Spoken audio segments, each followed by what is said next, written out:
right, welcome in. Happy Thursday. It's almost Friday, as we know, and appreciate you guys. And welcome into the Ryan Ripken Show, January 23rd.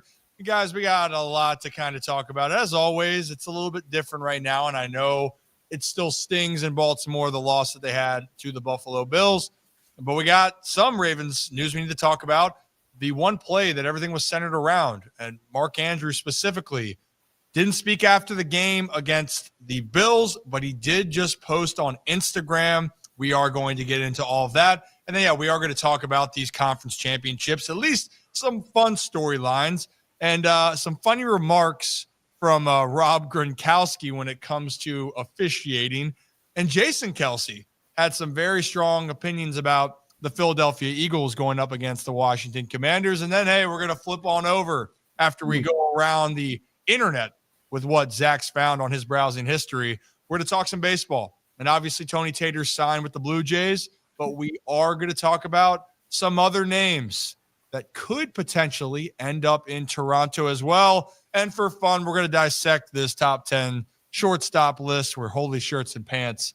We'll just leave it at that. So that being said, just me running it from the studio. And then virtually we have your friend and mine, Zach Bollinger. How are we feeling? We're getting a little bit further from Sunday, which is nice. You know, I'm starting to feel the energy get back up. I was able to, on Twitter today, posted a few Oriole highlights, you know, starting to get in the mood, but we're getting better. We're getting better. Yeah. You know what I'm ready for to be over, Zach? I see a lot of people in the chat. It's been cold everywhere, and I'm all about the seasons. I am all about it, but I swear to you, after being in Buffalo for that game, Now granted, I had the layers on, multiple. I also had another blanket on when it came to some tailgate activities. So maybe that skews my perspective. But when I walk outside, Zach, like it is cold. Like I hate it. Like it is damp. It is dark. And it is just cutting to your soul cold right now. It's the cold. It's the type of cold where it's just like, I don't want to go anywhere. Like even simple things like, going to the grocery store, going to grab this, going to do whatever. Like those 100 feet, 200 feet of the door to the car, it's cold enough to where I'm like, this isn't worth it. It's not worth it. You stand outside for 2 seconds and your entire body feels like it got dropped in Antarctica. Oh, dude, I humble brag, went to work out this morning early at 6 and walking outside, and then even the gym that I go to, it's really old school. It doesn't keep a lot of heat in, and in the summertime, it's just a sauna. That lifting weights and moving around, it just felt like the body just couldn't get loose. I felt finally loose when I was done. So hopefully that will change. But for now, there's a lot of things still happening. I mean, football is going to happen down in Philadelphia and Kansas City. It's going to be cold in those places. But, Zach, let's go to the top of the list here, at least for Baltimore fans. Yeah. Yes, Eric DeCosta had the press conference and John Harbaugh talking about the end of the season, and we heard a lot of great things and some things that probably frustrates fans. It's just nature of the beast. But that's not the headline right now, because just before we went on, Zach, Mark Andrews finally broke his silence on the moment, especially he hadn't spoken since the dropped pass, the 2-point conversion. So if you don't mind, Zach, could we pull up the post so we could show this? And if you're listening on the audio on Spotify and Apple, make sure you are subscribed and hit that rate. 5 stars would be fantastic. And if not, that's okay. But Mark Andrews just posted this. Here's his words. It's impossible to adequately express how I feel. I'm absolutely gutted by what happened on Sunday. I'm devastated for my teammates, my coaches, and Ravens fans. I pour every ounce of my being into playing at the highest level possible because I love my team and the game of football like nothing else. That is why it's taken me until now to collect my thoughts and address this publicly. Even though the shock and disappointment are unlike anything I've felt before, I refuse to let the situation define me. I promise that this adversity will only make me stronger and fuel us as we move forward. I thank everyone who has shown me and our team genuine support these past several days.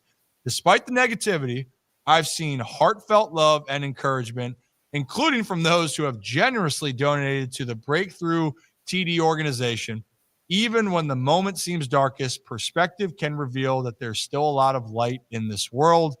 I'm now going to do my part to bounce back and contribute to it. Hashtag God bless. So we were going to talk about this anyway today, Zach. Yeah.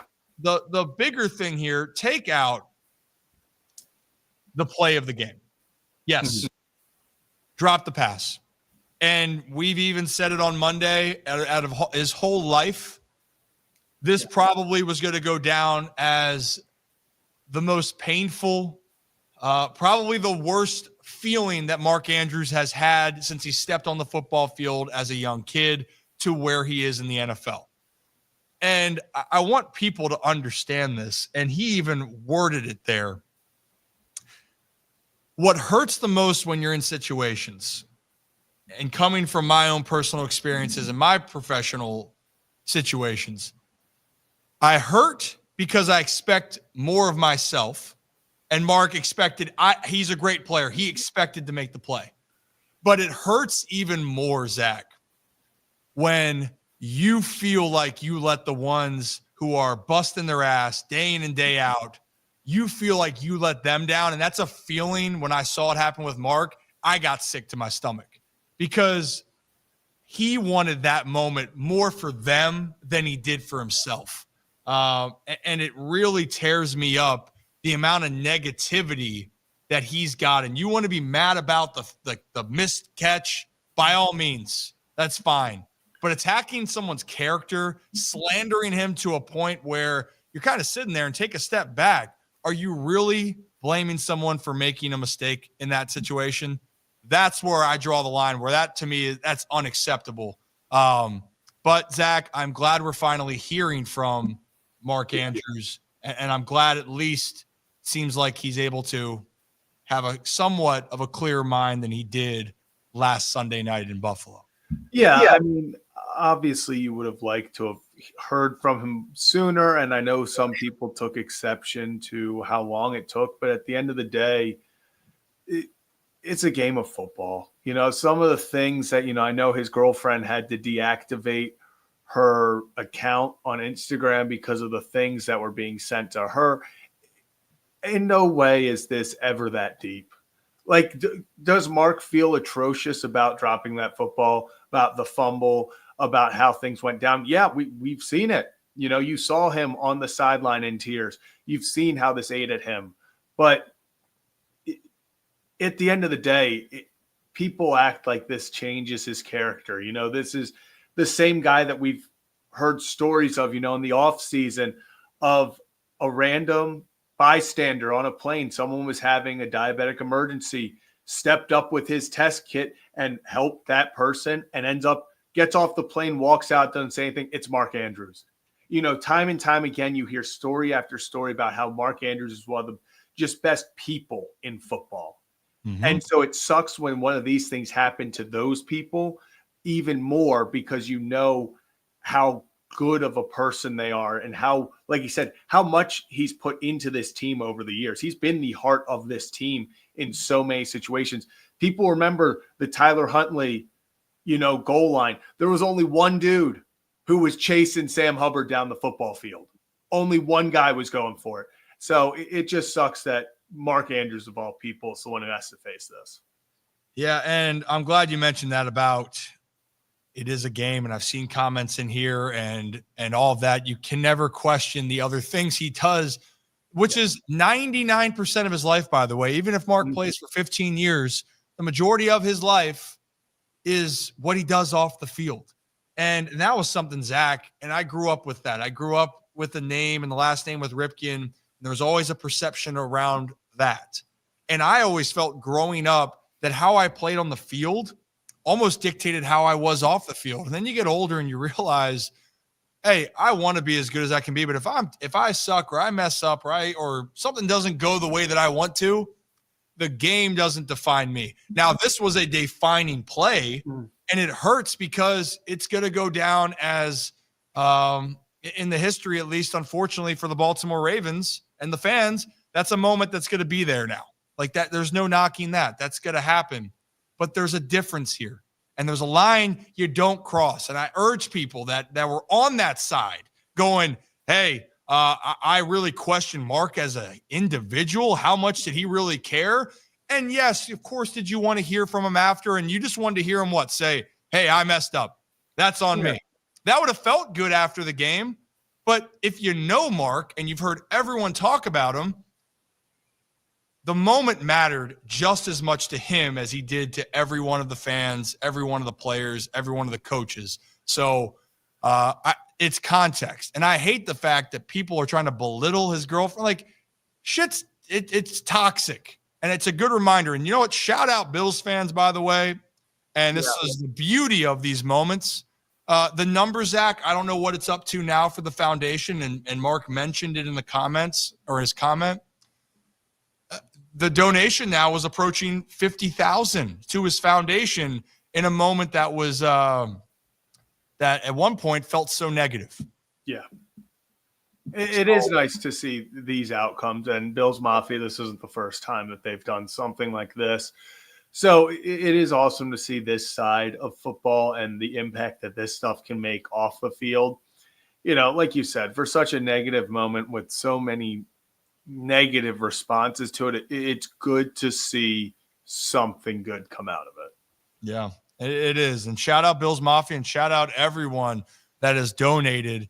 And again, it's a good reminder too, and this is maybe Ryan get a little philosophical here, Zach, but in your darkest moments, you know, whether you're playing or it's, you know, on the field, off the field, you know, who's in your corner?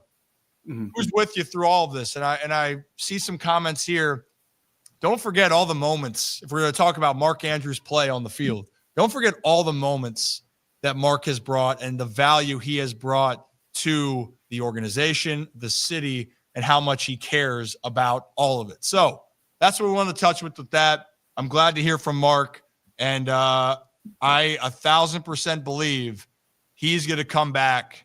And if he continues to put the work in that we expect, because that's who he is in his DNA, we're going to see a Mark Andrews next year that's looking to rewrite the script. He's not going to hold his head high or head down any longer. He's moving forward, and hopefully that'll help Baltimore get to the Super Bowl in 2026. So if you're new to the channel, hit that like and subscribe button.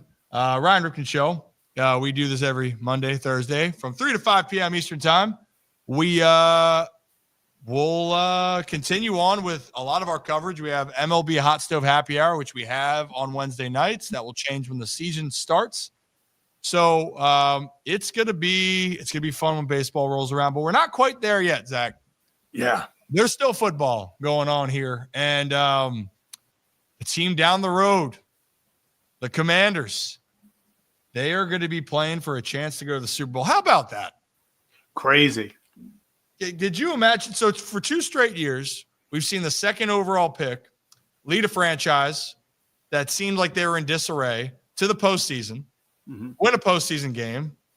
C.J. Stroud then lost to the Baltimore Ravens. But here's Jaden Daniels, Zach.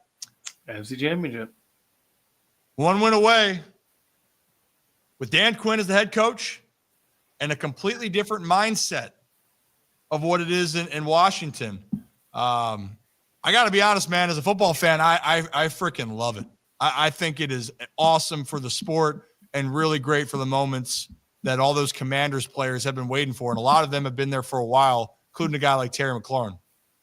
Yeah, those are the guys that you feel great for in these situations. It's the guys like Terry who sat through – how many quarterbacks have thrown him touchdowns?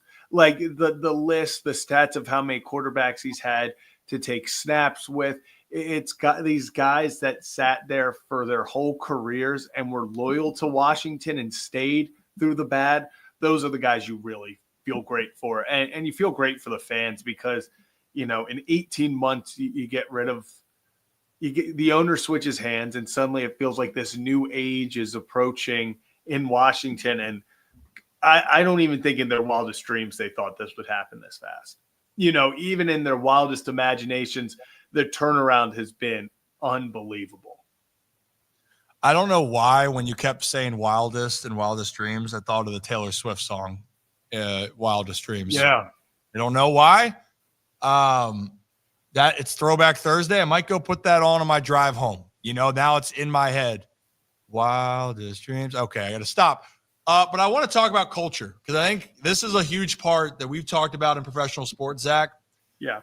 And Scary Terry talked about what the standard is now in Washington. So I'll pull that clip up. Or do we have that clip right now, Zach? No, we don't have that if you want to pull it up. Yeah, if you don't, or I will, I'll download it. But anyway, Terry here, as soon as I get it downloaded, Terry is just talking about how things, have changed. And we look at teams, right? And when we're going in paper, the Commanders as a team are not as talented as maybe some others. And we'll get into that. Maybe that previews some conversations. But in order to develop into something great, you have to have a foundation of a culture set. That's the non-negotiable when it comes to sports. So now I finally got the video downloaded. Let's listen to Terry talk about the culture change that took place in Washington. Commander standard is non-negotiable. And the great thing about it is there hasn't been any issues and hiccups with it because that's the culture that we've created here. And so going forward, that's who we are. And so whoever comes in here, that's what you hold your standard to. And that's the great thing about a culture because before that, sometimes anything goes. It's sometimes hard to keep guys accountable. But when you have one sound, one standard, and everybody's holding accountable to it, you got no choice but to live up to that standard and uphold that because if you don't, you stick out like a sore thumb. And you got to buy in. So it's not a threat. We take that with great pride because we built that from the ground up, and we're looking forward to building on that. So you heard right there, non-negotiable. What you set and what you do, that's how we're going to do it. No one else is going to dictate that. The group's bought in, Zach. That matters. I mean, go look around the NFL. What is one team, Zach, that I'm going to say right now that it drove me insane, especially it would drive people in fantasy insane, and I know they had some injuries down south. But talk about culture and setting it where, you know what team I'm talking about? Talking about the Dolphins? Yes, I am talking about the Dolphins, where they were fining players, right? Those were the reports. Yeah. People still showed up late. The respect level, not that they don't like Mike McDaniel, but the culture is not set there. Go look around the other teams that have struggled in professional sports, and you can tell where the culture is struggling. And for Washington, they are the prime example. They have had issues for years, for decades. Mm-hmm. And all of a sudden, Dan Quinn comes in, new ownership, new general manager, Adam Peters, and you sign a quarterback, and look how quickly their mindset and their belief has brought a group that, quite frankly, Zach, talent-wise, they might be the least talented team as far as rosters concerned, and yet they are one of the most dangerous teams that are left in this whole thing.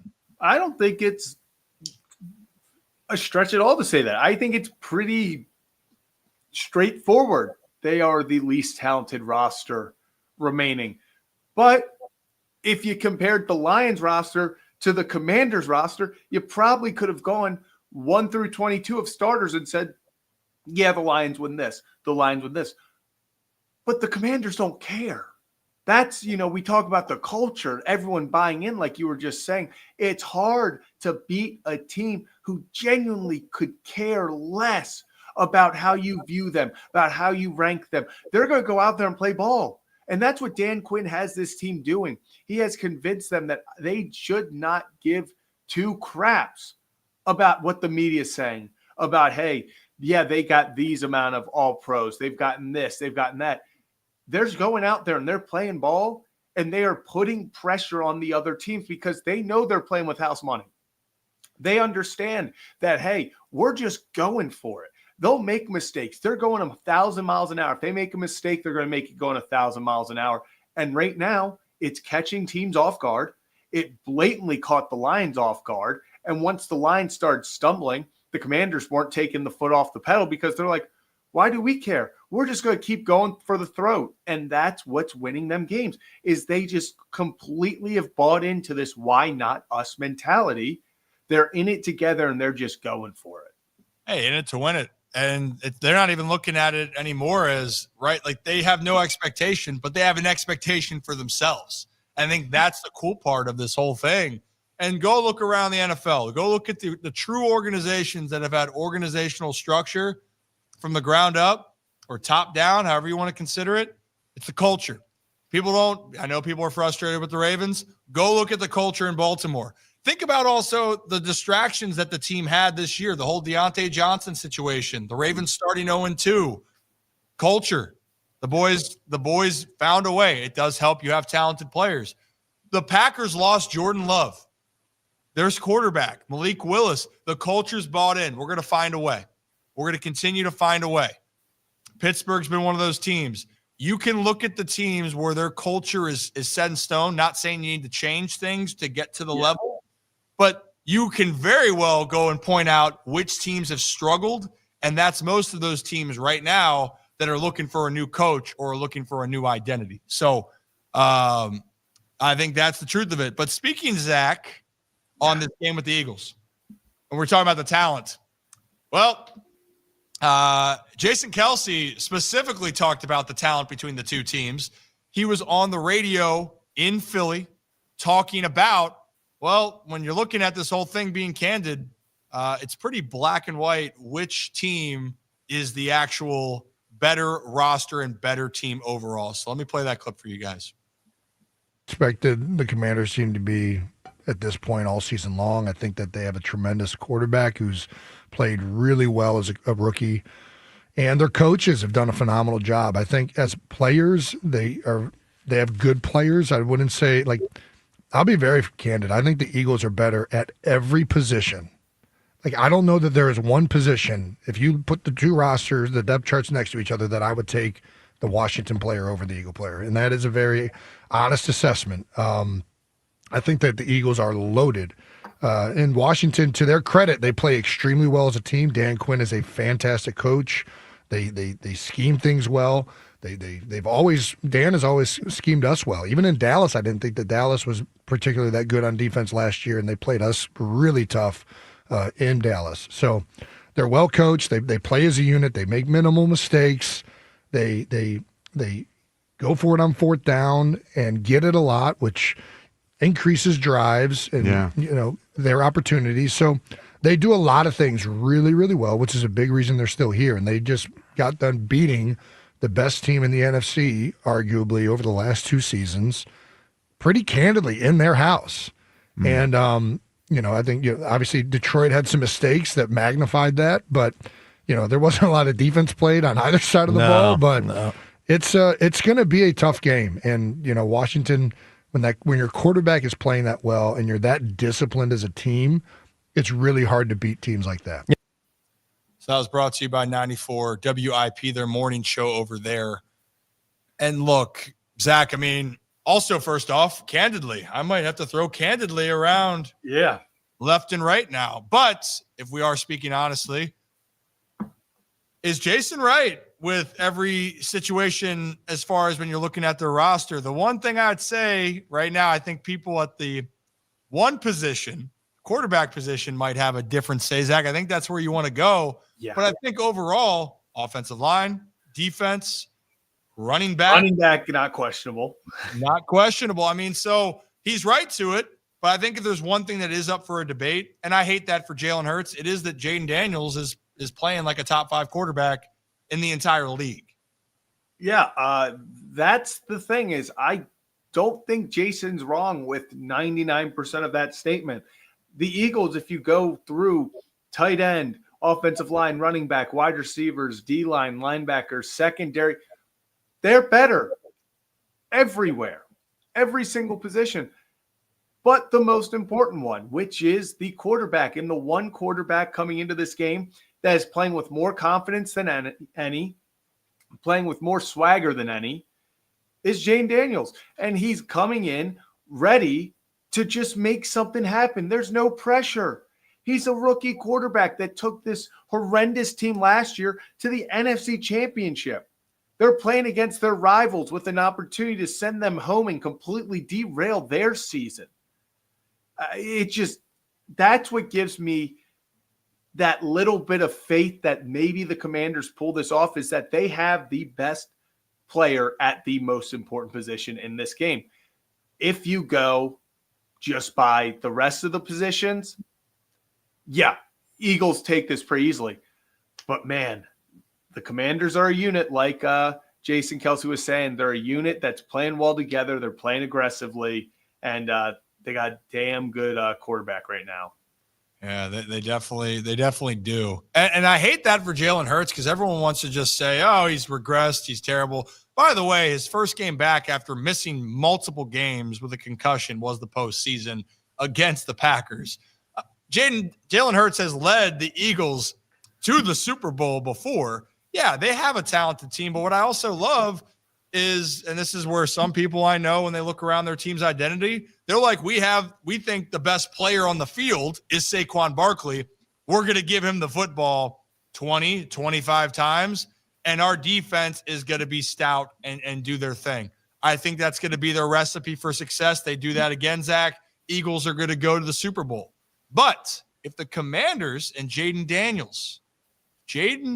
can take care of the ball and then go and make plays like he has made this postseason, like he did in that final matchup against Philly in the regular season, then the Commanders here are going to have a legit chance to go to the Super Bowl. And what a wild ride they have been on. So I can't wait to see how that kind of unfolds. And I think that I love with Jason Kelsey and candidly. So if I say candidly, Zach, I think that's where it came from. And candidly, that Patagonia that you're wearing is it's cold outside. Okay. Is that what? Okay. A little fashion statement right here. What is that? It's just a pullover. It's Old Navy. It was on the, it's the expensive stuff at Old Navy. So it's cold outside. You got to stay warm. It is way too cold outside.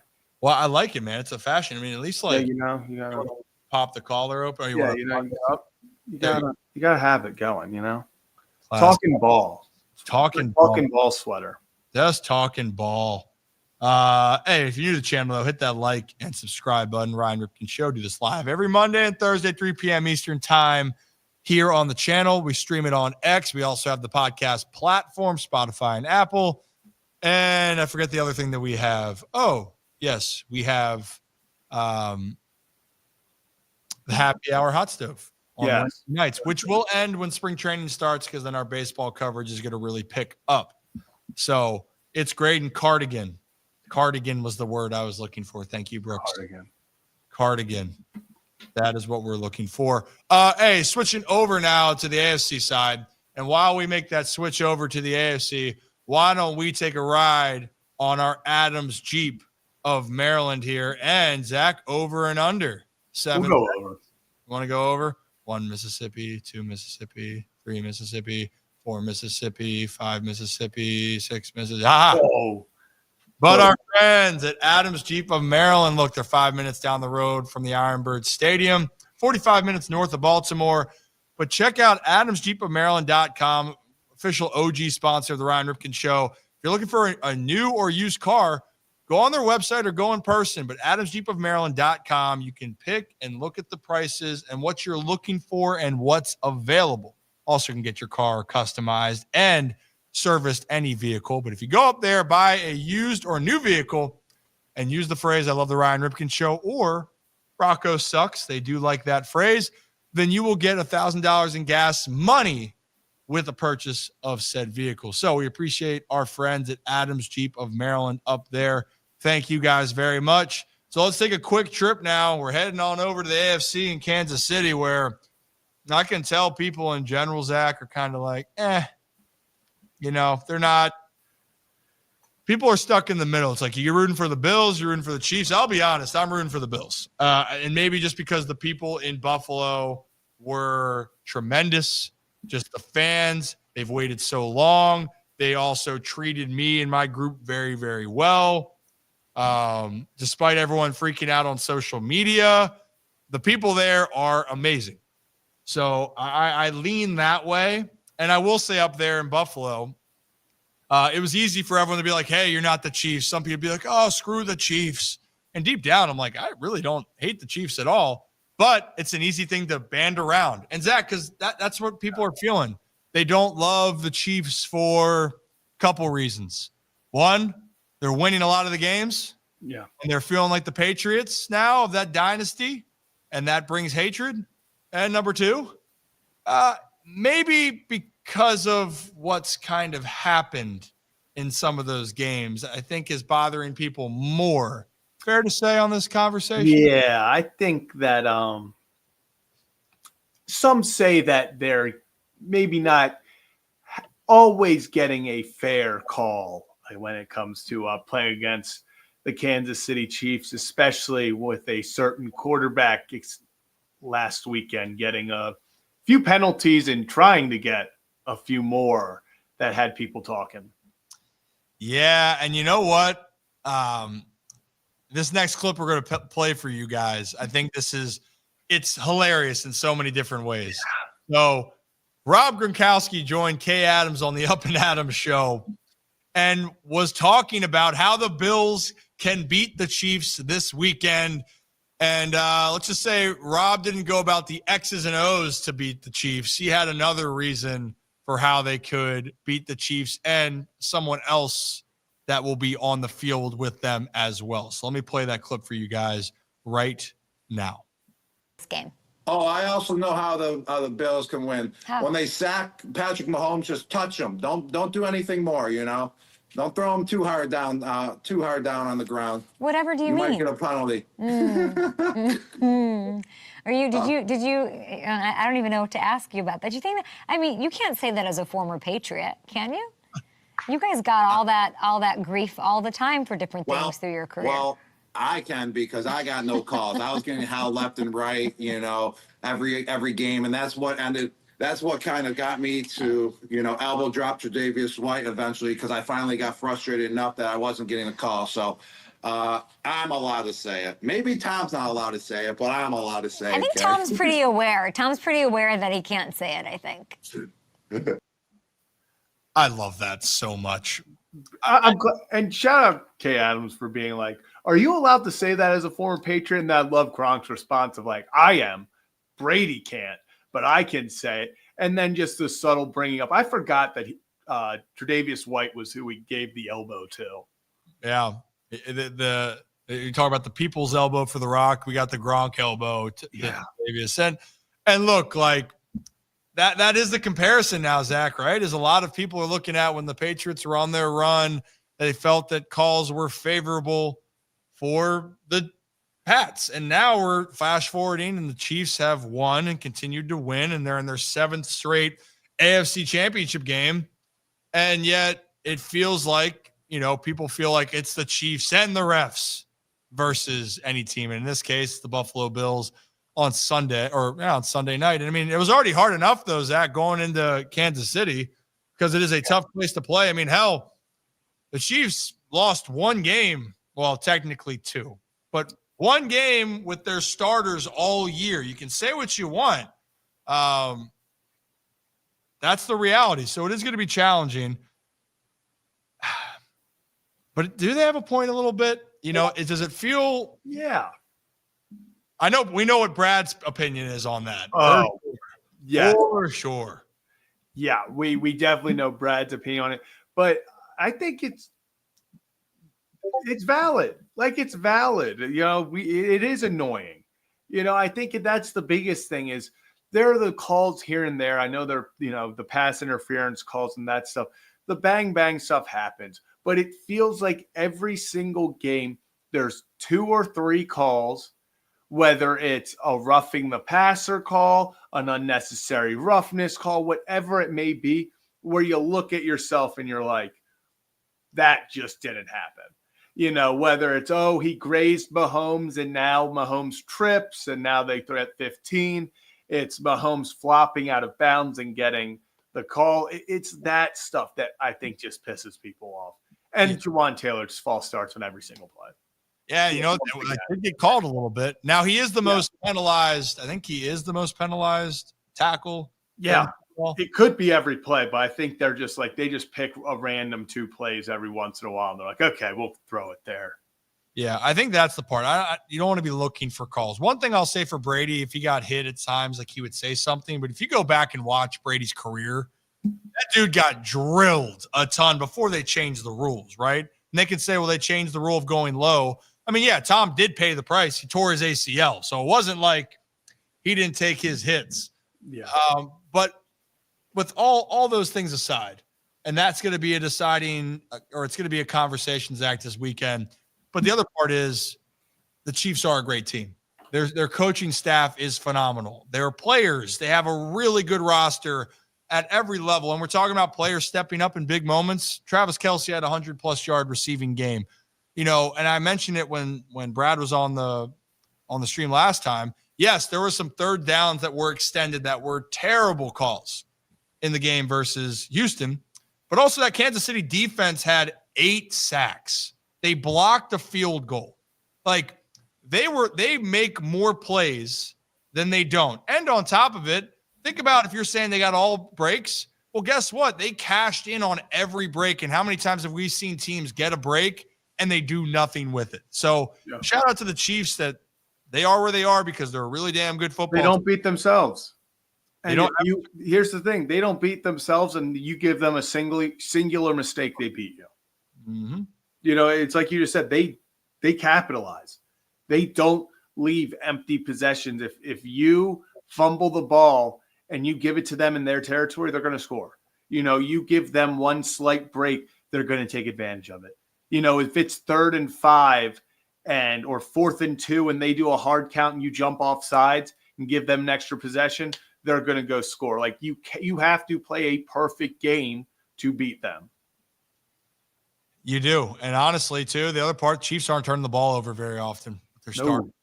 And even when Patrick Mahomes was going through his up and down moments, they didn't have those crushing moments. And when they needed to make a play, they made a play.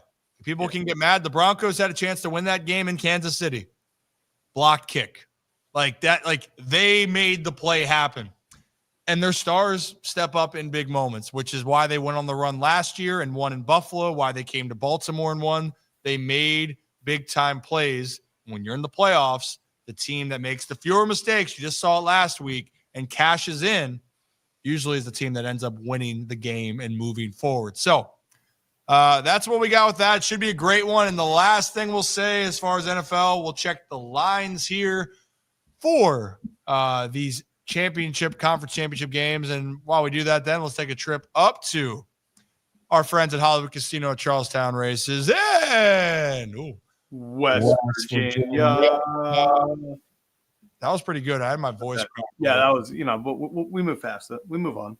I got to say, I'm hurting a little bit, Zach. I'm still trying to fight whatever I'm fighting off. Maybe it was from good time in Buffalo. Lost a lot of good people out there. A lot of good beers were lost in the process. But our friends at Hollywood Casino at Charlestown Races in West Virginia, it's an hour from Owings Mills, hour and 15 from Baltimore, hour and a half maybe from areas of DC. But look, guys, they have a great event that's happening on January 31st. They're having their unveiling of the ESPN bet is going to the sportsbook up there. We are going to be up there from 11 to 2. I think the show will be live around noon. And we're going to have Santana Moss join us for that. Longtime Commander, Washington football player. We're going to talk with him. And that's going to be great. But we really appreciate all of our friends up there at ESPN Bet. And one more thing that they wanted to involve with Hollywood Casino is that ESPN Bet and Hollywood Casino are giving away this little package right here, Zach. We're able to give these away. So how it's going to work, if you're watching this video, and thanks to our friends at Hollywood Casino Charlestown Races, we're going to have one for X, one for Instagram. You're going to follow the Ryan Ripken Show on either account, and you must be following Hollywood Casino at Charlestown Races. And I can guarantee you that these shirts might be some of the most comfortable shirts you'll ever wear. If it's still the one that I got, Brad will not stop speaking about the shirt. But you'll get the coupons. You'll get the ESPN Bet package. So make sure you are going to be followed and like the Ryan Ripken Show and Hollywood Casino Charlestown Races We appreciate you guys. And check them out, Zach, up in West Virginia. Dude, that was good. Boom. There it is. That was very good. And yes, Santana Moss was very underrated. Very underrated. But the lines for this game, for the championship matchups, Commanders are 6-point dogs currently. Over and under is set at 47.5. And the money line for Commanders, if you're into that, they're plus 230. Bills, 2-point dogs on the road. Again, over and under at 47.5.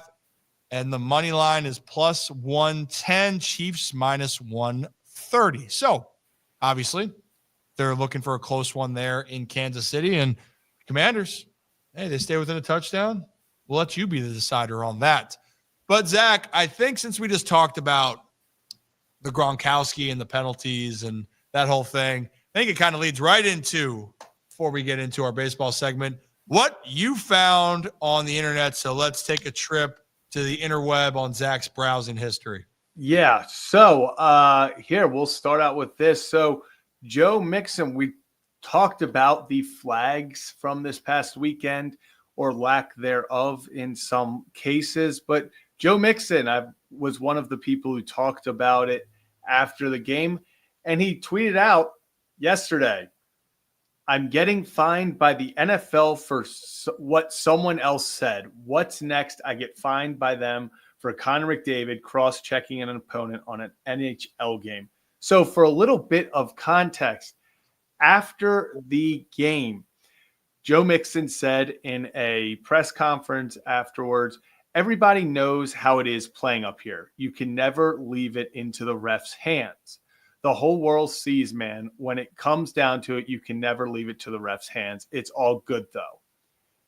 Well, former Cincinnati Bengals wide receiver TJ Houshmandzadeh posted, I believe, a tweet agreeing with Mixon and said, why play the games if every 50-50 call goes with the Chiefs? These officials are trash and biased. Well, Joe Mixon got fined, and one of the reasons for it was for saying what TJ Houshmandzadeh said. It was stated in his fine that the reason for it was because of, and then listed what Houshmandzadeh said. To take it a step further, instead of being like, whoops, we messed up, our bad, the NFL then fined Joe Mixon again for calling them out on Twitter for finding the wrong person. So just another great day in the National Football League. It truly is incredible. Can't make it up, right? Can't make it up. Not make it up. You know what? Maybe he did clarify he got fined for the max.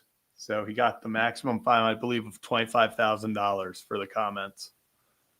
That's really about, like, it still reminds me of like the 50 Cent meme of being like, what are you saying F me for? Like, that's essentially what, again, is happening for Joe Mixon is, I didn't do anything. Be mad at them. Don't be mad at me. But again, it's been a highly sensitive subject. I'll tell you what, I would be pissed. I would be pissed if I was Joe Mixon too. Yeah, if you got fined for something someone else said, I'd be like, what the hell are we doing? It's like, what's that one meme you love, Zach, where it's like the pointing at, like, that one? Yeah. Yeah, it's like, me? It's like, I know he saw the thing and they're like, you got fined for saying this. And he was like, me saying that? I never said that. Just, it's the NFL replay system. They don't always get it right. Even when they got the replay system, they don't always get it right. No, they don't. They really don't. But, that's just the way the cookie crumbles, my friend. And for Joe Mixon, I guess a little bit less in the bank account. But I love this, paying pennies. Yeah, that would be the pettiest thing of all time. But not one of the. That would be one of the pettiest things to do. But yeah, I guess the Players Association put out just a quote saying that they're going to get this fixed. And so I think the players are going to stand up for Joe pretty quickly on this one.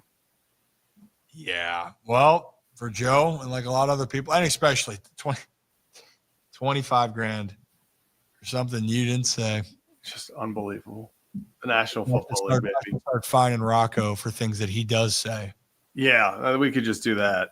Yeah, I think we don't even need to make up stuff for Rocco. No, my goodness. Especially last night. Unbelievable. That guy. Oh, sugar. Zach, how are we feeling? Just you and I on the show. Feeling good. How we, got some good football talk in. Now move a little bit to baseball, L baseball. How's the chat doing, by the way? Hope you guys are doing well. And last week we had all of our Throwback Thursday photos, which were phenomenal, by the way. Incredible. And we're going to need more and more of that as we move closer. And as we move closer into baseball season, I'm going to share some of my throwback moments. I think that'll be a lot of fun. We can find maybe some throwback moments of Zach out there on the fields. Oh, yeah. Mountains. Oh, I can find some. Well, I can get my number one source. I can get Nancy on the job. Kelly wants to come in and make some cocktails on Thursday, so we might have Kelly's cocktails coming up here soon. But I'm terrified. There's things that might be off limits. There was a story recently with my mom that is wild about like texting me about like, oh hey, I thought there. When I go, I'll just put it this way, because she should tell the story when she comes on. It's one of those things, Zach, at night where like you nonchalantly say it and you're like, oh, okay. And then your eyes open up to be like, are you kidding me? You didn't think to call me about this? That's what I'm talking about. So anyway, and our Kelly's Cocktails, we're going to have that with our friends over at, see if I can pull that back up, Deep Eddy Vodka, baby. We are going to get all going on the Deep Eddy Vodka cocktails. We're going to spice it up a little bit. New flavor coming out too for Deep Eddy, pineapple. Zach. Ooh. And sources can confirm that we will be getting some pineapple to test. Make sure it's safe for everyone out there. Make sure that, product test. Exactly. And then make sure you hydrate. Hydration station. Need to. Yeah. I had my other one, Zach. I meant to bring it in. I left it in the car. It's this new hydration package, Drink Circle is what it's called. Dude, I'm kind of addicted. It's put a filter on a good water bottle. It's delicious. 0 calories, 0 sugar. Anyway, let's go into baseball now, shall we? Let's do it. I just woke up Ollie, by the way, too, when I slammed the water bottle. I'm sorry, buddy. He's just staring at me saying, when am I going to be able to rip up another toy? And when can I absolutely seeing little things in life? Yeah, destroy Kevin. So let's get into this baseball conversation here. First one, I think we talked more in depth, and for those that saw it, Tony Tater signed with the Blue Jays yesterday, officially, the press conference and all of that, and sad to see, Zach, sad to see. And we had that whole conversation. You can check it out on our live happy hour from last night. But it made us wonder, it's like, what is the Toronto Blue Jays direction? Yeah. What are they doing? Because they're in this no man's land, and at any point, they could just trade guys away and rebuild and retool, or however you want to word it. But it's a team that has aspirations and expect more, but they've underperformed. And I think that leads into this, Zach, that Pete Alonso is a huge name that's still out there. A guy that's a lot of production, hits a lot of home runs. And you think, well, apparently, a lot of teams would want that. Well, apparently it's down to 2 teams, because John Heyman went on MLB Network earlier and talked about how Pete Alonso might be joining a team up north if he doesn't head back to the Mets. Let me play that clip for you guys.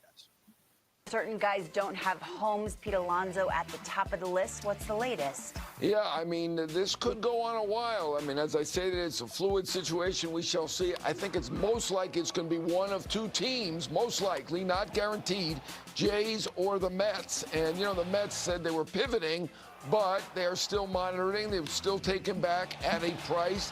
Jays are still working hard. They are trying for Pete. Obviously, they've added Santander. If they get Pete, that's quite a middle of the order with Vlad, who we're going to talk about later.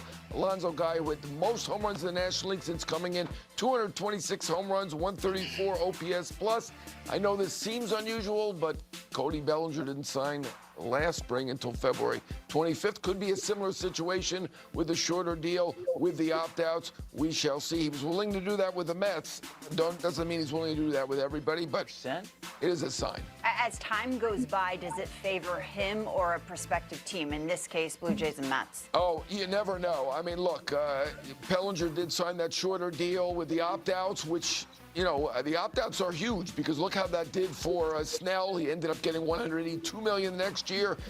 Matt Chapman got $151 million the next year, but it is possibly a shorter deal. Not necessarily, though, because if we remember Bryce Harper 6 years ago got a record deal February 28th. February 28th, we're only in January, right? About that. $330 million. So you never know, but he was willing to do that shorter deal with the Mets. It's a sign that maybe he will do that shorter deal. So there it's out there. So the Blue Jays, they are in on every damn person. Everybody. Literally everybody. It's impressive. I mean, they are the definition of no stone left unturned. Yeah, and you know what? You know I'm a big movie quote guy. So Anchorman Baxter eats the cheese, and Ron finds him. He's like, I'm not even mad. I'm impressed, and because it is truly impressive that the Blue Jays seem to be linked to almost every single player. Now they finally did sign Tony Taters. They signed Jeff Hoffman as well after deals fell through with the Braves and the Orioles. But the bigger thing for me here, Zach, well, okay, let's play this out. Pete Alonso goes to the Jays. It'll probably be that it's a good deal monetarily, right? Like the Jays look like they're spending.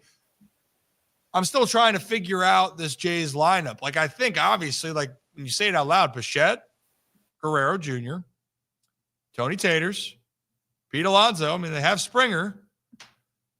But the one thing I'm worried about, and I told you this, their variety of their lineup is what scares me a little bit. It's a lot of guys that have the ability to hit balls out of the ballpark, but maybe of those guys, Bo Bichette and Vlad maybe are like the all-around hitters.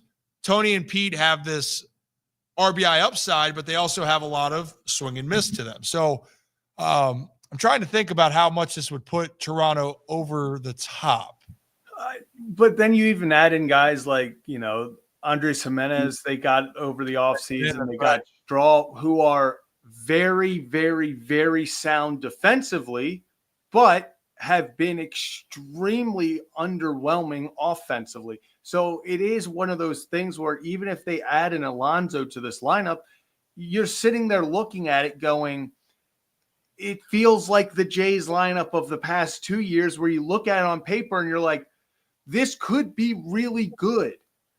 But a lot of things have to go the right way. You need guys on base for Alonso, for a guy like Tony. You know, these solo home runs for these hit or miss guys aren't as valuable.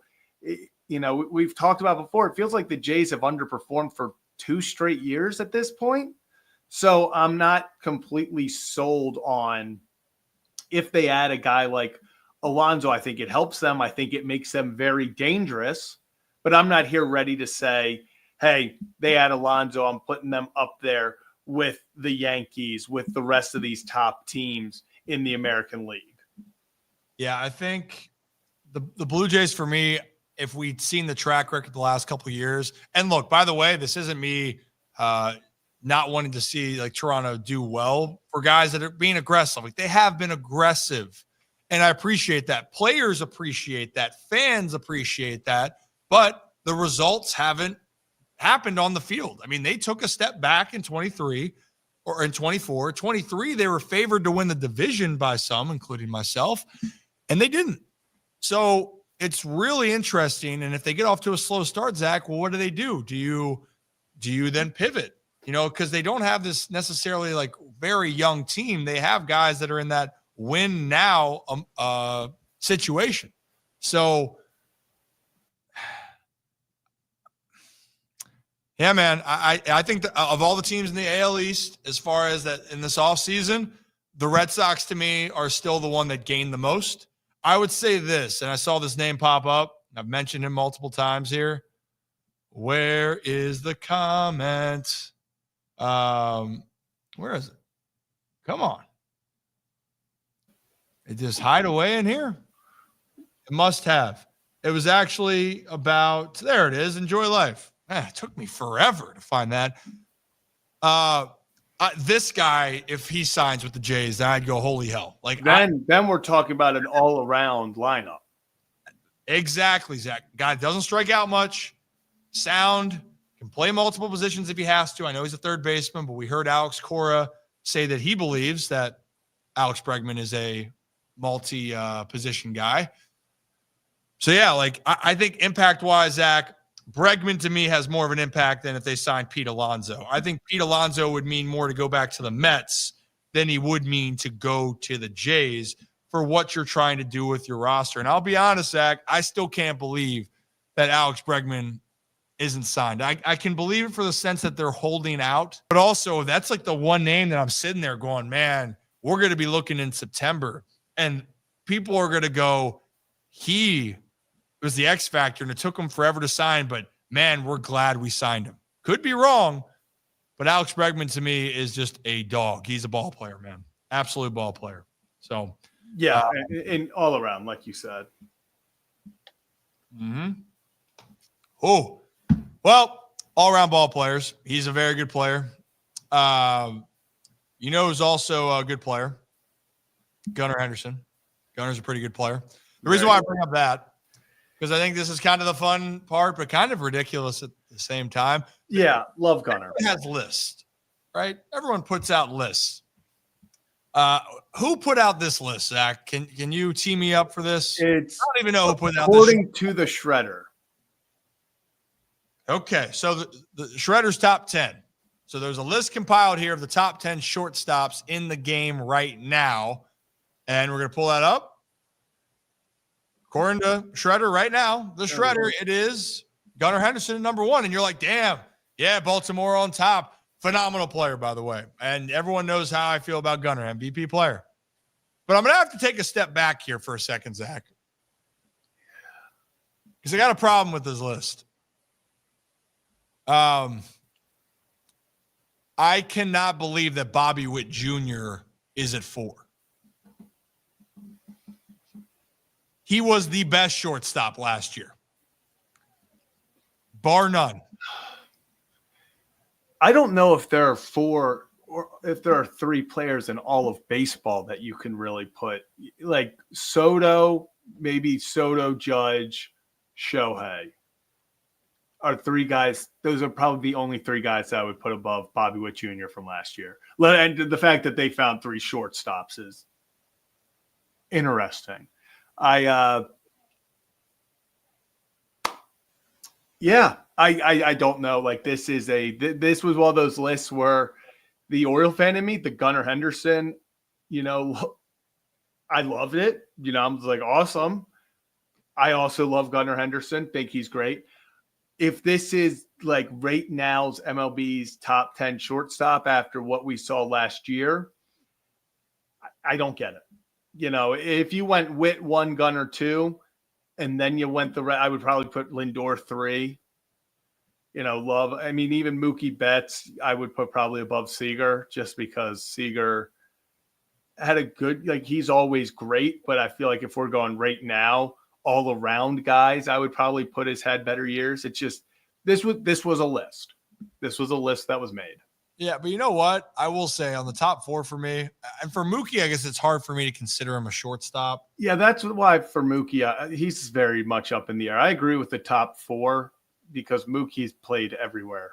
Yeah, I just have a hard time if you're going into this next year of if you want to make the argument that Gunner's number 1, which, hey, I'm all for that, but I still think Bobby Witt Jr. has earned and deserved the right to be the number 1. You saw what he did all season long. The consistency. But Gunnar and him are going to be fighting for that top spot for as long as they're in the league. Yeah.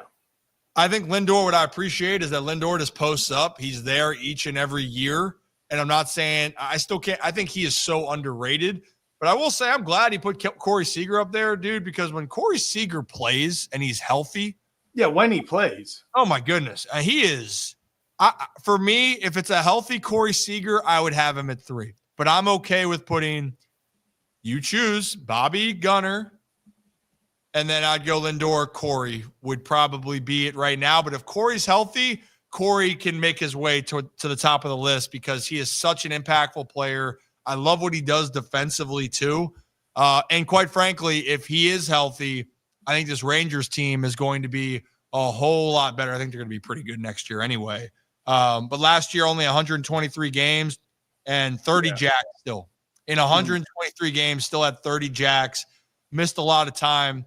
Yeah, I mean, his year in 2023, where he only played 119 games, OPS over 1,000 and 33 jacks, and he was a postseason legend for them. It's just kind of crazy. Like Bobby Witt Jr. had a 9.4 WAR last year. Gunnar had 9.1, so I understand obviously why Gunner's up there. But then like Lindor, even as great of a year as Lindor had, if you want to go just off of the metrics and stuff, he only had a 7 WAR.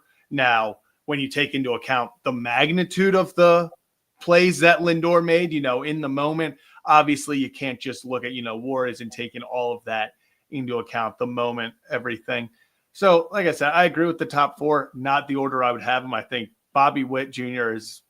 should be number 1. I think then I would put Gunnar number 2, and then the rest of the list can be whatever you want. Yeah, I'm cool with that. And also to shout out Francisco Lindor, and we had Buck Showalter on to talk about Lindor. He's underrated to me. I don't know why he got so much hate as far as him not performing to his contract. I thought that was egregious. And I know there's expectations in New York, but I want to read you something. After that first year in New York, where he hit 230, he had 20 home runs. Yeah, that was his worst year of his career. The last 3 seasons, Zach, 161 games, 160 games, and 152 in 2024. He had last year 33 jacks, 39 doubles, 91 RBIs, and had an OPS above 840. So what I love with that, and an on base over 340. So like the last 3 years, his average on home runs, just take it even further. 33 in 2024, 31 in 2023, 26 in 2022, but he had 107 RBIs in the year. He had 26 jacks. He hasn't had lower than 91 RBIs in the last 3 seasons with the New York Mets.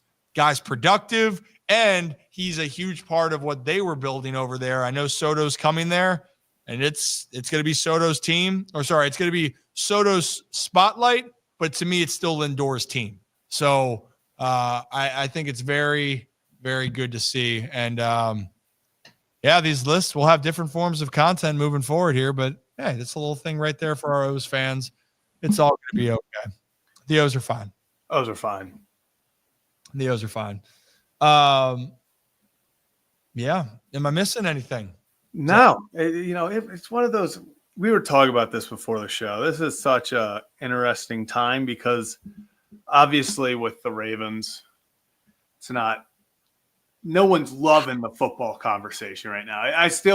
I know there's so many Ravens fans. I see people getting off Twitter, all that stuff. Like people just don't want to talk Ravens or football right now, which I understand. And then we're in that lull of the baseball season where we just have to hope a guy like Anthony Santander signs, or we stick to rumors. It's a big rumor time period in every sport. Yeah, the rumor mill, and then we're stuck on it. But we do have a lot of things still planned your way. So if you're new to the channel, hit that like and subscribe button. And for our channel members, you'll get the first updates as we get that whole thing planned out and some exclusive content. So if you want to be a channel member, hit that join button next to like. And again, it goes back into making this all what it is. Not that this hat I've had for years. I've had this hat since my sister went off to college at the University of Colorado her freshman year in 2008. In 2008. And it's still in great condition. Very comfortable. Maybe I will wear this out to keep me warm. But everything goes back into making this better for you guys. And we have so much planned for this year. Like I said, we're not done football content yet. But we do have some great things planned to finish out the year and have some tremendous opportunities that could be unfolding here for the baseball season. So we appreciate you guys. You know what? Do we open up the call lines and like give it a cutoff? It's 4:30. The only reason, because I have some things I gotta do, but I'll also be honest, hurting a little bit, guys. But we show up. We show up. Show up. Yeah, you want to open up the call lines, take a call or two, you know? Yeah. So for our channel members, you know how it works. I'm going to drop in the community posts the link, and you can join the show. You hop on in. Hey, how you doing? But you must be a channel member to be able to join the show. It's that simple. When I move, you move, Zach. Just like that. Just like that. And right now, here is the link for the January 23rd show. Love, Ryan. There it is. Hope you guys know I mean that. Not for Rocco, though. We like Rocco. Just don't tell him I told him that. All right, it's in there. It is in there. Join away. Come bring whatever you want to talk about. You know, whatever. We're just Gary on the kick drum. Come on the kick drum. Yeah, how about that with those photos yesterday on the hot stove with Rocco trying to get on me for bulking season? I was 240 when I played. I'm not hiding that. And that was phenomenal. And you know what also is phenomenal, Cora? Thank you. appreciate you. I know it's Cora, but just another quantum wave function all in one word is still fun to say for me. So appreciate you as always. Thank you guys. And thank you, Cora. I know this, I mean, he never misses a chance to call in. Ever. It's our friend from down south, experienced snow for like the first time in Arkansas. And I don't know how long it's been, right? It snowed down there. Yeah. It snowed in New Orleans for the first time in 15 years. The more you know, let's bring on Arkansas. Joe. How we doing, fellas? Doing well, Joe. How are you doing? I am perfect. It's warm. It's like 50 degrees. I feel like it's a summer day. Look at you. I mean, it was what for the last X amount of days, 30 something? It was like 13 degrees yesterday when I was working. It got up to like 38, but finally peeled off the layers. Feeling good. The knees are feeling good. Everything's feeling good. Great day to be in Arkansas, buddy. Yeah, baby. Hey, you know what? I mean this sincerely. Because every time I go down south and there's the threat of snow now, all hell breaks loose. What was the protocol in your mind, and how did they do for Arkansas with all the snow? Was the roads plowed decently, or did you feel like it was just all panic? Because I remember sometimes even going to North Carolina, I was training there in the off season, and the threat of snow canceled classes. You know, the threat, and it snowed less than an inch. So give me the review down there. How'd they do? You would be correct. The snow came in on a Thursday night into Friday. School was closed all day Thursday, all day Friday, all day Monday. And I think they went back to class on Tuesday. I don't have kids in school, so I really don't pay super close attention to the deal. And but yeah, we only got like 3 or 4 inches. I guess Little Rock got a large amount of snow, and to the south got a little bit more. So, but yeah, everything was gone. I went into the grocery store on Wednesday night. There was no milk, there was some bread, but there was no eggs. The milk was totally wiped, and I didn't need any of that because I'm a professional and stock my refrigerator. I don't panic. But you know, it is what it is. We got a good weekend out of it. I got an extra day off, which kind of screwed things up a little bit because people run out of stock, but we're catching up. And we're getting close to hitting that bonus. So that's what I like to hear. That's why Zach drank the red. Yeah, Joe, I'm doing my part. Appreciate it, Zach. Appreciate it. What I do. It's what I do. I got three Arkansas facts for you today. Let's hear it. From 2010 to 2022, we've seen 4.2% growth in population. Starting in 2025, the cost of living is 8% lower than the national average. It was around 14, but kind of catching up a little bit. And 23% lower housing cost. Oh, damn. I like that. Yeah. I like that a lot. You know, Yeah, great state. I don't care what anybody says. And that's all I got to say about that as far as comfort. I mean, you know, the sports teams have their moments, but the state itself, hey, reasonable prices. Out of milk, though, Joe. Out of milk, which that might have to go down as does not. I mean, it is the state's favorite beverage, apparently. So, I mean, I guess they buy more than most people would. And in fairness, I went into my super center and it was fine. My neighborhood market was blown out, though. So, Yeah, maybe people on my side of town just panic a little bit more. I can sense that. It's usually the smaller communities, not like the big ones that would panic more, you know, just from a store standpoint. But hey, also, you know, shout out here. Great duck hunting, apparently. It is. It's great duck hunting. It's the decoy capital of the world, Stuttgart, Arkansas. And people come in every December. Lots of famous people. Well, not us. Not us. Made Stuttgart grow very exponentially. It's insane.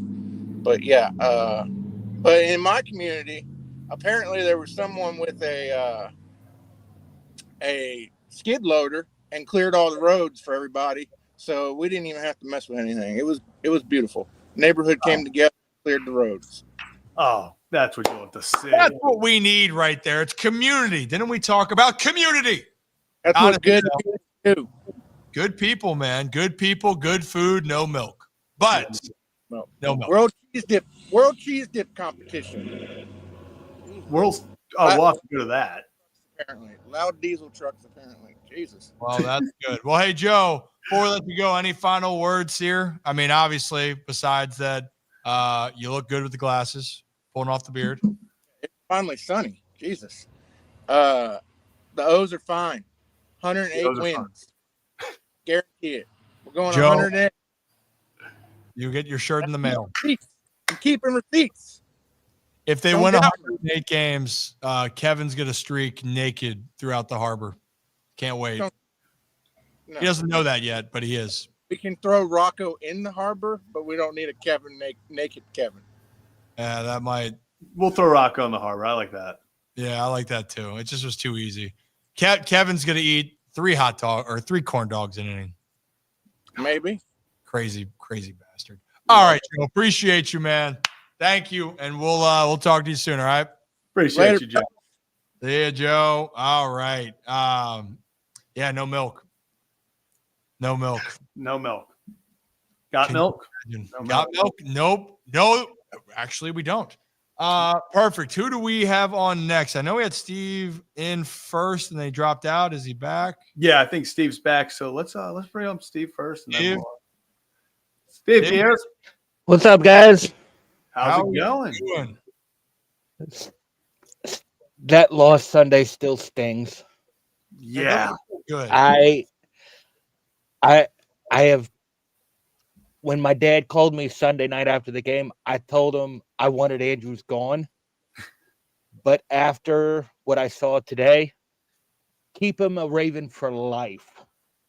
Preach. And I want to shout out Bills Mafia for what they're doing, because what Andrews is going through, not a lot of people know about it. Mm-hmm. Yeah. And you know, the one thing, Steve, I wanted to point out, and I saw a couple comments saying, oh, Bills fans are just doing it to do the ultimate troll. First off, Bills fans are donating to a foundation. They are taking money out of their pocket to give it to something. Then on top of it, to your point, Steve, they're giving it to a foundation and to a cause that is amazing. And I think that's the point that people miss there. And you know what, Steve? I know you probably weren't one of the only people that was so frustrated in the moment, you know, of because of all of this. But man, I'm with you where I know people are saying, "Oh, what could be the future for Mark Andrews?" Mark's just one of those guys for me personally. And watching him, he just feels like a Raven for life. I would hate to see him somewhere else just because of when you take a look back at all the things he has done and how much he cares about, Baltimore and the Ravens. And people forget he was drafted the same year as Lamar. Yeah. Yes, he was. 2018. Yeah. Exactly. So him and Lamar have that connection since day one. Mm-hmm. And if Andrews is gone, Lamar's going to be like, where do I go from here? Yeah. That's a safety blanket. Exactly. I mean, people do forget and I think people did underplay how him coming back from the injury early on this year and the Ravens were trying to figure themselves out. Like, make no mistake, Mark came back in the playoffs last year, but he was nowhere near 100%. And as a player, when you're dealing with scar tissue and dealing with issues, it takes some time to get going. And then Mark got going. Now, I do want to see the evolution of Isaiah Likely. I will say that. I think we've seen what he brings to the table, Steve, right? But I would love, and Zach, Absolutely. how I feel. I would love to see the tandem of Mark Andrews and Isaiah Likely just take over, because I think both of them are so dynamic. But we just really haven't seen that a lot in the same game. It's more one thrives and the other doesn't. But, the Ravens got a lot of good players, Steve. And think about this next year. The Andrews Likely duo with a healthy Flowers, a healthy Bateman, and a strong year from Derrick Henry. Yeah. I mean, depending on what moves they make, although I will say I think Brandon Stevens is gone. Yeah, I do too. It sounded like it from Haas's press conference. Mm-hmm. Like, we're going to give him the option for free agency, aka you're going to see if a team is going to sign you to a bigger deal, because we might not. Yeah. And the other thing I'm excited about is I believe DaCosta said something about possibly extending Derrick Henry. Yeah. And I mean, if the way he looked this year, he doesn't look like a 30-year-old running back who's slowing down anytime soon. So I would definitely add another year on to it. Yeah, he hasn't had any fried food in ever. The diet for the man is he's trying to be like the Tom Brady of running backs. Just wants to be able to run until he's 40. Now, I doubt that, but I think if Derek keeps up with his training and takes care of his body, I'm not saying I'm going to expect him to try to push for 2,000 yards, but you're not telling me he's not going to go out there and have a really productive 2025 season. I don't think he's going to really drop a step at all. So I'm excited. And also, maybe a healthier Keaton Mitchell. I think that's an underperforming thought. Yeah. And Justice Hill, that's the thing. The team is good, man. It's a good team. It's a really good team. I'm excited. Disappointed, obviously, Steve, but the positives, all these things are very what keep a lot of people hopeful for what can be in the future. Absolutely. The Ravens are fine and the Orioles are fine. Damn right, Steve. Appreciate it. Again, you know what? Maybe we'll have some of those shirts coming out this spring. Maybe. Oh, please. I'd buy one of each. Beautiful. Well, I have good news for you then, so stay tuned. But, hey, Steve, appreciate you, man. And also, by the way, don't worry. I do have the things, the Gridiron Golf. We have some other things in our pocket, but it is also coming your way too. All right? I appreciate it, guys. I appreciate you, Steve. Appreciate it. Yeah. I agree with Steve. I think it's going to be, especially after that, I'm hoping the Mark Andrews, comments come to an end. I hope so too. I think that people realize the value of it, but that's the emotional reaction. Yeah, we all trust me. I don't think there was a single person who was happy about what happened on Sunday. So, yeah, look, human nature, and I tell people this all the time. How I react is going to be different than how you react, Zach, and how Steve reacts, or Joe on early. Everyone's going to react differently. Yeah, doesn't make it wrong in the moment, but when you sit down and look at everything, it's perspective. When it all is said and done here, and perspective is, I think a lot of people would love to see Mark Andrews in Baltimore and see him continue to grow his legacy. And hopefully that leads to a Ravens Super Bowl next year. I think we got next who we got, Rick. Yeah, Rick. Hello, guys. How's it going, Rick? How we doing, boys? I'm hurting, Rick. I'll be honest. You recovering any? How you feeling, Zach? Yeah, I think I'm doing better than Rip. I think I'm feeling better than Rip. For the record, though, it's like I'm, it's not from. It could be correlated with what happened in Buffalo. But yeah, the some of the medicine's wearing off a little bit. Wouldn't change it for the world, though, man. Rick, it was besides the game finish, I got no complaints up there. But enough about me, Rick. More about you. Talk to me. What's on? Yeah, tough week. Tough. But hey, great year. But let's talk about something else. I'm going to talk about the Daytona 500. Ooh! I'm going to go a little Ricky Bobby here on you. Yeah, shake and bake, baby. I got one for the race fans. 24 days to the Daytona 500. About 2 weeks, we'll have cars on the track. Actually, we have cars on the track. The 24 hours, the Rolex 24 hours. But we'll have NASCAR American cars and some Toyotas on the track in about 2 weeks. And 24 days, we'll have the Daytona 500, which is the anniversary of losing one of my personal first American heroes, Dale Earnhardt, which I was fortunate enough to meet when I lived in Georgia for 3 years back in 1991. I had a little dirt track about maybe a quarter mile from my house, and I'd never been to a dirt track. And I started going one summer with the guy that was painting one of my 69 Camaros and did a little racing there. And to my shock and surprise, I get a phone call one Thursday night, says Dale Earnhardt and Bill Elliott are showing up.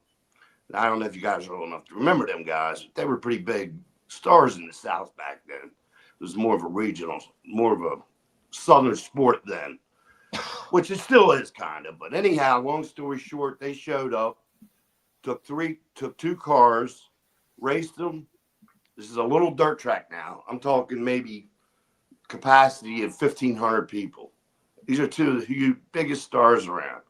Come to a little dirt track, race 3 races, switch cars between races, and Dale beat him every time. Anyhow, everybody talks about how tough and how mean Dale was, but that was his public persona. He was the intimidator. But anyhow, long story short, after the race, he stayed there for, 3 hours. He must have signed 500, 1,000 autographs, as many people as wanted them. Shook my hand, talked to me, just like, you and I would be talking if we ran into each other. Yep. Just a wonderful person. But anyhow, it's not total tragedy. Dale died at the race coming out of turn 4 in 2001. But since he died, the safety improvements they've made are incredible. No doubt. Just simply incredible. Soft walls, Hans devices, the money they put into the lives he saved dying, you can't even add them up. So I just wanted to talk about the Daytona 500. You know me, I'm a Maryland guy, but I got a little hillbilly in me too. You do? Hey, but also like those people, NASCAR folks love to throw a good party with that. Like it's a whole different world is racing. Like, dude, let me tell you what, Daytona, Talladega, you want to talk about a party. First time I went to Talladega, I couldn't believe it. Biggest party you've ever seen in your entire life. I'm talking 50,000 people just going completely insane, drinking beers, boobs everywhere. It is one insane party. It is I have heard stories down These there. boys know how to do it. It's like, and I truly mean this when we talk about all the sports, it is a different world. Like oh my God, it is a different world. Where and how big are the tracks as well? As far as how many people can fit around or hold in that region? Like 80,000, 100,000. Yeah, 80 up to 100 is what I was seeing. Like it's insane. And then also They're there for the entire race. It's the whole weekend.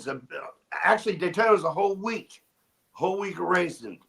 Thursday, They started on Tuesday, Thursday, Friday, Saturday, Sunday. I mean, it's just a whole vibe.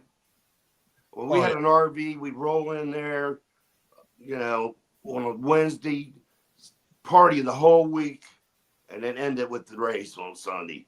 But it is just a whole different world. If you hadn't experienced, you haven't lived till you've been on the infield at Daytona or at Talladega or in Atlanta or any of the big tracks and partied in the campground. And I mean, I always thought, hey, who wants to watch cars go around? But until you experience, man, don't knock it. There's nothing like it. Yeah, truly. I know I'm on a rant here, but I'm trying to get out of football mode. I'm thinking about baseball, and I'm thinking about Daytona 500. Getting your mind off it. Zach, you ever been to a NASCAR event? No, I've never been to one. I've seen videos and stuff though, and they just look like a different level. It's unbelievable. I was like, who wants to go to that? One of my buddies, I was living down south. One of my buddies turned off the football game. Was like, are you insane? Yeah. There's football on. He's like, oh man, just let me watch a minute of it. I was like, no way. So they bought tickets to the race, a bunch of them, and I was like, well, why the hell didn't you buy me one? Because we all played on a basketball team together, a softball team. These were my guys. They were like, well, you wouldn't even let us turn it on the TV. I was like, there's football on. Yeah. But anyhow, long story short, I went to a race, won a bunch of money. I picked out Dale Earnhardt's car, didn't know nothing about it. I picked out Dale Earnhardt's car because it looked like my car. It was black and silver, and I'm black and silver. You're like, that thing's winning. Won a big pot of money, had the time of my life, and I've been a NASCAR junkie ever since. I absolutely love it. It's a whole vibe. It's truly amazing. And to just tie it all in, we talk about Dale Earnhardt Sr.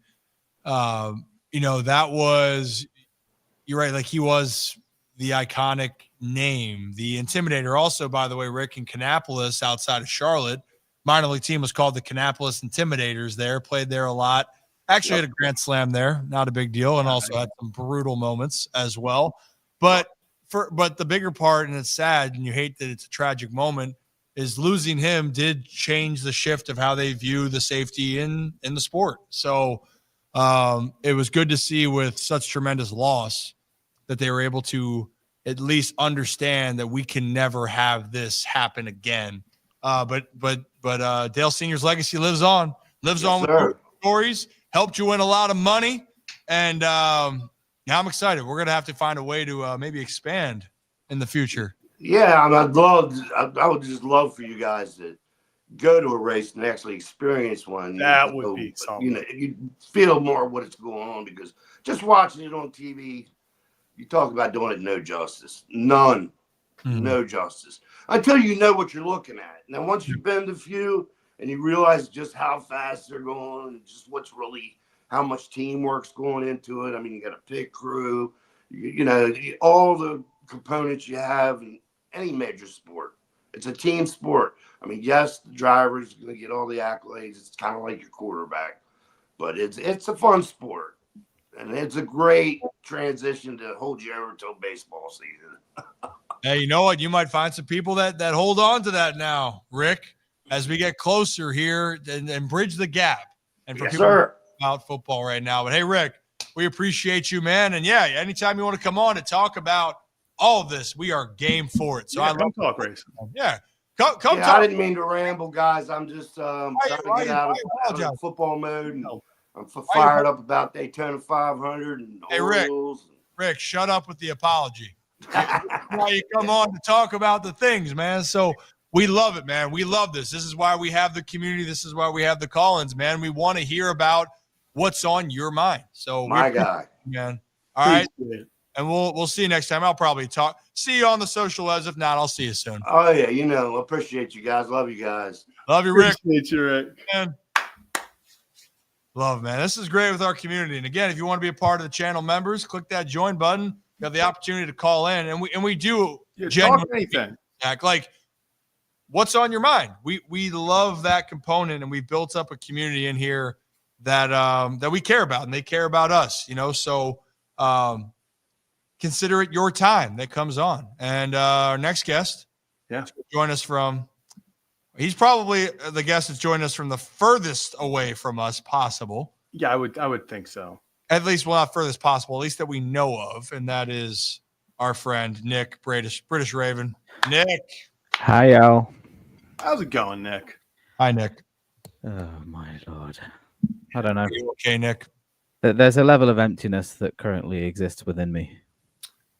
Yeah, that puts it perfectly. The helmet's over here. The football's back on the shelf. It's brutal. Are you just staring out the window and just staring at nothing? Is there rain coming down and you're just blankly staring? As it would happen, yes, there is rain. And I am blankly staring out of the window. I feel like a senior dog that has dementia. Oh. I'm just staring at the window. The rain's coming down. Football's done.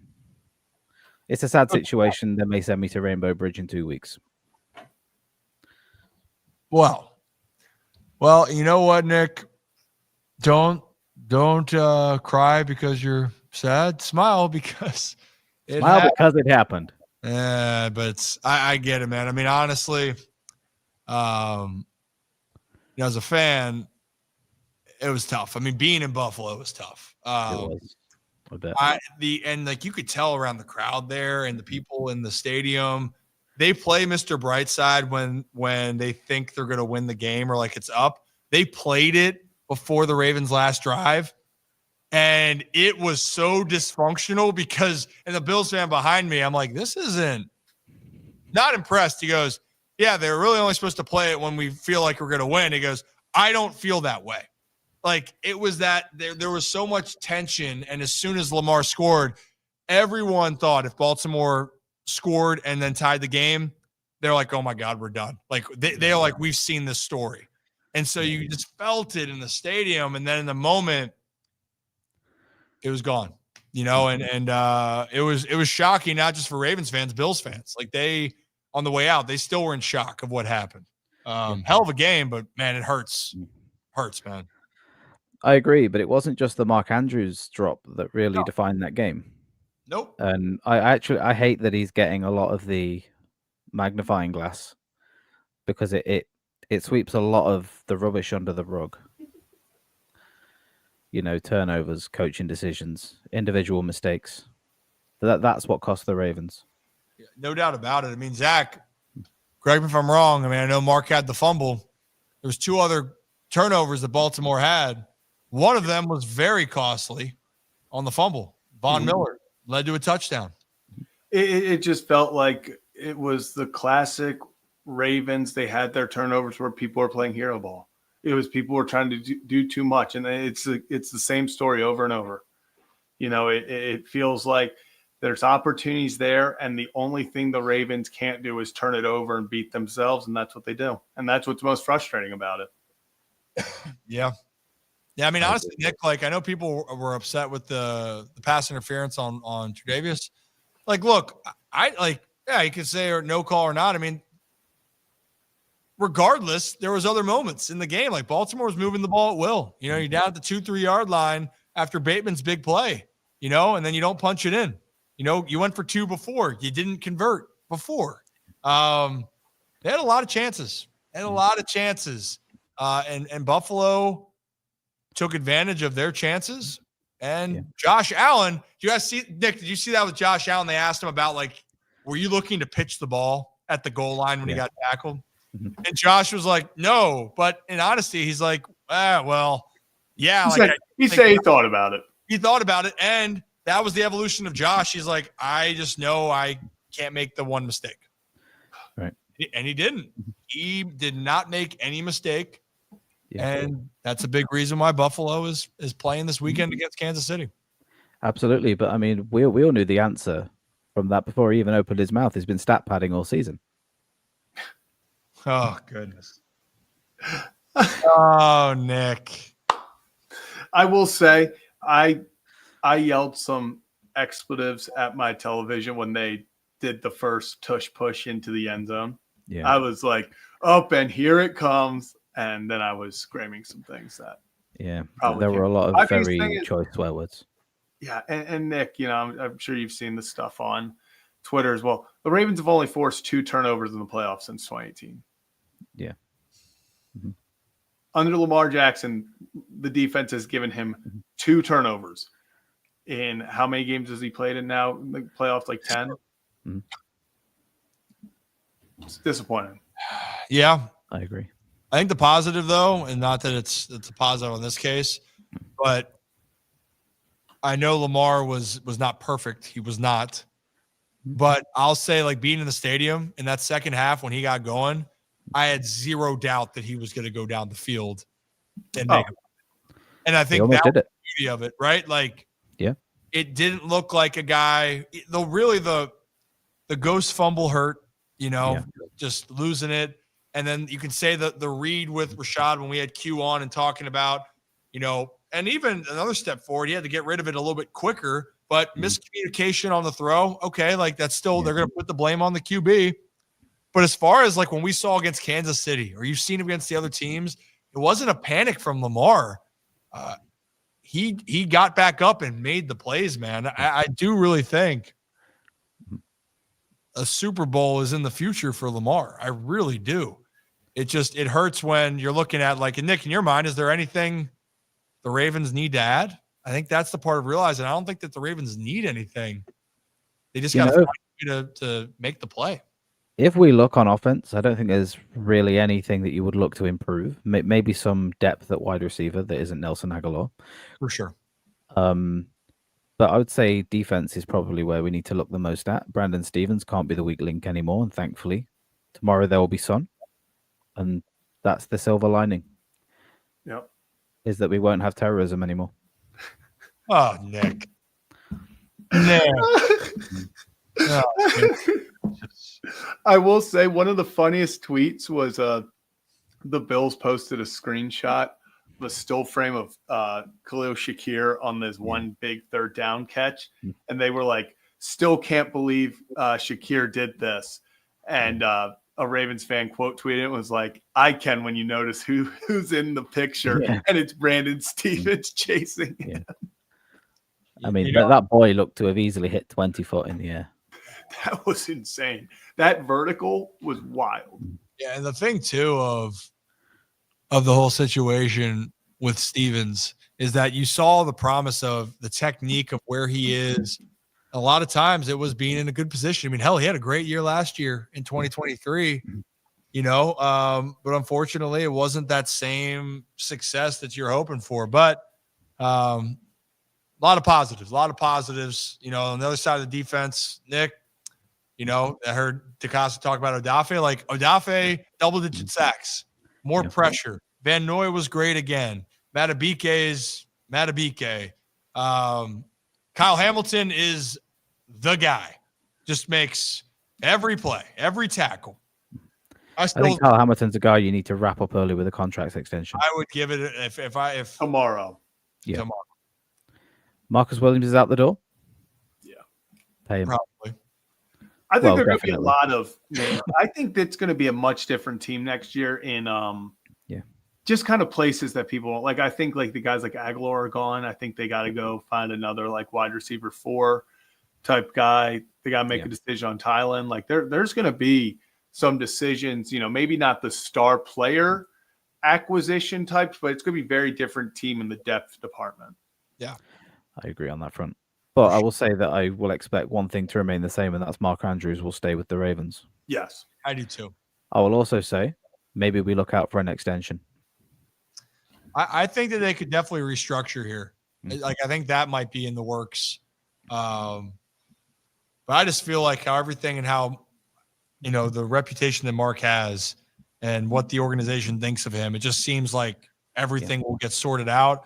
And I am buying Mark Andrews having a hell of a year next year. And I'm hoping he gets an opportunity in the playoffs next year to rewrite the wrong or the moment, and he capitalizes. I know like the postseason struggles, people have commented on that for him, the drops, but yeah, man, I'm with you. I think a lot of the fans here realized how much Mark means to the people. And a British Raven. Yeah. Hey Nick, anything else before we let you go? I know football season's ending. I love you, Nick. We're not going to lose you though, are we? I get about a month break before my sleep schedules goes back to being terrible. Just kidding. It's going to be terrible all year. So yeah, I'm going to be around. Good. That's all I care about. Yeah. We need our boots on the ground from across the pond. Yeah, I think the boots are a little bit further away than what you guys can offer, but yeah. Yeah, it's a quick swim. Yeah, I mean, the cardio will probably give me heart failure, but yeah, it's a swim. Well, that's one way to put it, Nick. You can always count on you for that. But hey, Yeah. man, I appreciate you. Thank you. Thank you always for your words. I've loved seeing the shell that you have broken out of here in Definitely. 2024 with us and moving into 2025. We got a lot of things planned. Yeah. Well, I thank you for the opportunity for providing such a platform. It's been a hellaciously fun time, and long term may continue. Hey, that's our goal, man. We're on the up and up, right? We're got a lot of plans. I it's not me just saying that or saying, oh, we love our community and all this, and everyone has probably saying things about the people that follow them, but like I mean it, and that's what we continue to strive to build everything off. So yeah, Nick, we're gonna stay around. We're gonna keep building, and man, it's gonna be. I'm really excited to see what it will look like in a year, 2 years, 5 years. Well, when community is at the heart of what you do, there's no limit. There is no limit. As Usher says, no limit in his song that I'm going to go listen to as my other throwback. But Rocco's with us in 5 years. We'll find out. But yeah, we'll see. We'll see. All right, Nick. All right. We'll get you the Ruck Faco shirt as well. Yeah, I think that might be a bestseller. That will be. Yeah, I guarantee you, another marketing genius by me will make millions. Maybe we might need you to. You might have to end up being the head of our marketing squad. We'll have to see. But all right, Nick, I appreciate it. And I saw Joe's comments. Yep, 430 turns into 450, but it's all good when we get to talk with our people. So, Nick, I appreciate you, man. You're a good kid. All right. I appreciate you guys. Appreciate you, Nick. All right. Good kid, man. I really do. We love all of our community, man. Makes me happy. Zach makes me smile. Yeah. The Ruck Faco shirts would do incredible numbers. Move mountains.